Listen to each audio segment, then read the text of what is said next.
بتقول هنا رسالة بتقول فيها: كل سنة وانت بخير، وانت بالصحة والسلامة، والسنة الجاية كده تكوني في أحلى حال، انت والأسرة كلها وولادك. كل عام وانت بخير حبيبي. بتقول لك: كل ما أشوف فيديوهاتك عن النرجسيين أتمنى أشوف طليقي فقط عشان أتف في وجهه. ليه كده يا بابا؟ ليه كده؟ ليه كده؟ تفة واحدة ما تنفعش. احنا داخلين على ايام مفترجة عام 2025، هم 8 تفات، وكل بين تفة وتفة في مسافة. وبعد ما تخلصي ال8 تفات تقولي مع تحياتي، ولازم تمضي اسمك first and last، اللي هو الاسم الاول والاخير من اسمك، عشان ما ينسكيش ابدا. فلازم نخلي بالنا، مش تفة واحدة، لازم 8 تفات.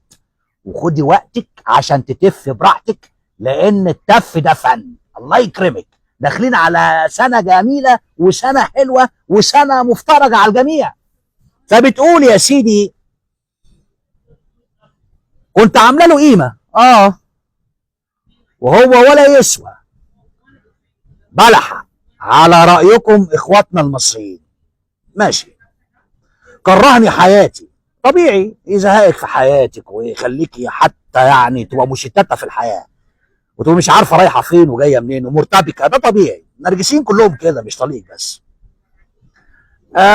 بشره وحقده ومرضه. بتقول لك: اقسم بالله، لا لا لا الله، جمع كل خصائص النرجسيين من حقد وحسد وكذب وبخل وجحود وقلب ترابيزه. طبعا طبعا لازم في الاخر يقلب الترابيزه. كل الصفات الوسخه تلاقيها فيه. معاكي هو مع كل الناس، حتى مع اهله، يعني مع الناس برضو، ومعاكي ومع الناس، يعني مع مراته انا زيك يعني قبل ما تطلق منه، ومع اهله زباله، واخوانه مقاطعينه من شره. يا ساتر يا رب، للدرجات دي الشخصيه وسخه ما تنعش من رجلك. خلصت منه، الحمد لله الحمد لله رب العالمين.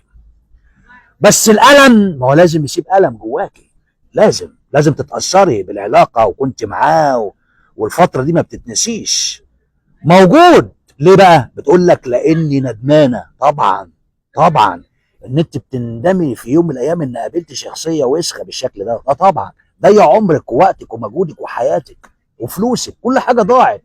تحس ان انت كنت مع صفيحه زباله، وبتندمي على كل وقت قضيتيه معاه. ده طبيعي. بيقول لك بقى ايه؟ الالم موجود. طب ليه؟ بيقول لك: لاني ندمانه على تنازلاتي. دي اتنازلت، دي حبت، دي ست حبت. ما هو خلي بالك، كل نرجسيين كده بيوقعوك في حبهم ويخلوك تحبهم، سواء راجل لست او ست الراجل، وبعد كده يسيبوك. هو اصلا ما بيحبش. وطبت معاه، قلبك بقى الحنين، قلبك الحنين، قلبك الحنين، كنت طيبه يا شابه، ودخل على قلبك علقك. واتعلقتي بيه، مش فاهماه، مش عارفاه، فوقعت في حبه. الف سلامه الف سلامه. وهو ما يستاهلش. ما فيش حد اصلا نرجسي يستاهل الحب. حب ايه؟ حب ايه النرجسي ده؟ واحد مصلحجي اصلا، واحد نصاب وحرامي. حب ايه؟ والغريب اني احسن منه على جميع الاصعده. يعني ايه اعلى منه؟ ماشي، اعلى منه ما في ايه بقى يا مدام؟ بتقول لك: والله العظيم، انت هتحلفي برضه. انا هكدبك، انا هكدبك، خليكي ايه، انا هكدبك. ما تحلفيش يا مدام، ما تحلفيش. والله العظيم صادق، اصغر منه بسنين كتيره كمان وراضيه. يعني انت اصغر منه واكبر منك في السن، في فرق سن، في ايدج كاب، فرق سن. انت اصغر منه واكبر منك. اه اه تعبك، تعبك، باين عليك من كلامك. انا حاسس بيكي، انا حاسس بالمك وحاسس بكل مشاعرك. انت مجروحه يا ماما، انت مجروحه. انت بتطلعي معايا وبتتكلمي، بتطلعي، عايزه الطاقه اللي جواك عايزه تخرج. حاسس جواكي في ايه. والله العظيم اصغر منه بسنين كتيره، ومتعلمه كمان اكتر منه. يعني هو بالنسبه لها ولا حاجه. يعني الست دي من ضمن السيدات المثقفات المتعلمات، وهو كسكسي. اه، وخلي بالك بقى الست لما تكون اعلى من الراجل في التعليم، اوه اوه، ومستقله ماديا، معاها فلوس. معاها فلوس، يعني هي معاها، والعيله بابا وماما معاها، يعني جايه من اسره معاها فلوس. تقول لك مستقله ماديا، معاها فلوس. وكان ما بيخلفش كمان. ما بيخلفش، ربنا مش رايد. وبخبصه وألاعيبه وعلقني بيه. وقعك. مم. وقعك. السؤال بقى ليك انت، حبيتي فيه ايه؟ انت حبيتي فيه ايه؟ ايه الدخله اللي دخلها لك؟ حبيتي فيه شكله؟ مفيش ستات بتعجب بالشكل، بعد كده بيجي بقى كل ما بني على باطل فكل شيء بعد كده باطل. يعني عجبت بشكله، الواد مثلا وسيم، عينيه خضرا، شعر اصفر، الوش منور، الواد حلوه. مفيش ستات كده، وبعد كده بتتخزوق. بعد ما تقعد معاه وتعرفه تلاقيه كسكسي، بتتخزوق. واول خازوق بتاخده تقول لك يا ريتني ما كنت عرفت امه، او عرفت اصلا في حياتي. فانت اعجبتي بيه ايه؟ ما انت برضه عجبتي ايه؟ شخصيته كراجل، ايه اللي عجبك فيك انت كست؟ ما برضه لازم نفكر يا جماعه. بتقول لك ماشي، خبص وألاعيبه، علقني بيه، حبيتيه، وقعت في الواد. الواد جابك، حبيتيه، نصيب. نصيب خلانا استحمل نزلاته. ندل يعني. كلب. مع احترامنا الكامل للكلاب، لان يعني الكلاب اوفياء. فده بتقول لك باستحملت ندلاته الى ان فاضت الكأس. يا ساتر يا ربي. فاض بيها بقى، خلاص تعبت.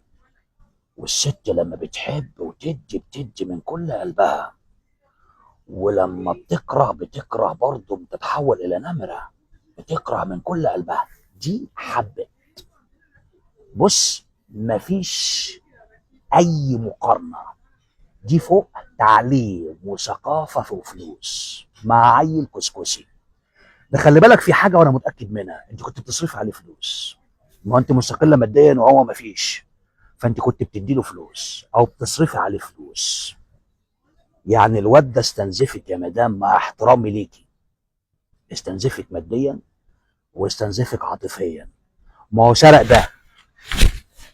لما سرق ده فجاب اللي في الجيب، صح؟ جاب قلبك. فجاب ده. ما هو جاب ده راح جايب ده، وده الاول. ما هو تجيب ده تجيب ده، تجيب اي حاجه. فانت اديتي له اي حاجه، وبعدين صرفت عليه الوبيك المصاري. فعشان كده متضايقه، لان انت اولا من كلامك افهم كده بقى ما بين السطور. ما انا كان ريد بتوين لاينز، انا اقرا حلو قوي ما بين السطور واحلل حلو قوي. انت اعلى منه ماديا، يعني مستواك اعلى منه ماديا، يعني الواد مستواه تعبان اجتماعيا، واعلى منه ثقافيا واكاديميا، يعني انت مستواك الثقافي والاكاديمي اعلى منه، وهو مقارنه بيكي لا شيء. يعني ما فيش وجه مقارنه بينك وبينه. السؤال هو دخل عليك الدخله بتاعته ازاي؟ انا اقول لك. انا اقول لك بالحنين. بحبك، وعينك، وحواجبك، والليله السوداء، ومش قادر انام، ويحضن المخده وعاش في المش وعيشك في الدود. وما بتناميش بالليل من الكلام الحنين، لان انت عندك استعداد لسماع الكلام دوت، فاثر فيك يا مدام، ودخل عليك بالعاطفه، فقلبك رق. ولما قلبك رق الاكلان اشتغل في البيت، فجبت الاسبراي عشان ترش في البيت وتقتلي الناموس، لان الاكلان بعيد عنك. بعيد عنك الا اكلان الناموس. ملوش حل. فعشان كده حبيتيه واتجوزتيه وعشت معاه واستحملتي ان هو ندل. بس خلي بالك، انت عشان تاخدي القرار دوت شلت ده. ولما الست عموما تشيل ده فشغلت ده. شلت القلب ورحت مشغله العقل، فقلتي ليه يلا نمشي، ما تنفعنيش.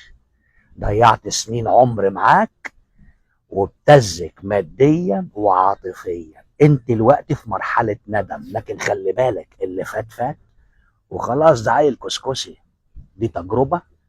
انت ندمانه طبعا لان وقت وعمر وكل اللي حطيتيه وكل اللي صرفت عليه في الارض، لكن من اخطائنا نتعلم. دوش دي فينمان مسلانا. through our mistakes we have to learn. عن طريق اخطائنا يجب ان نتعلم.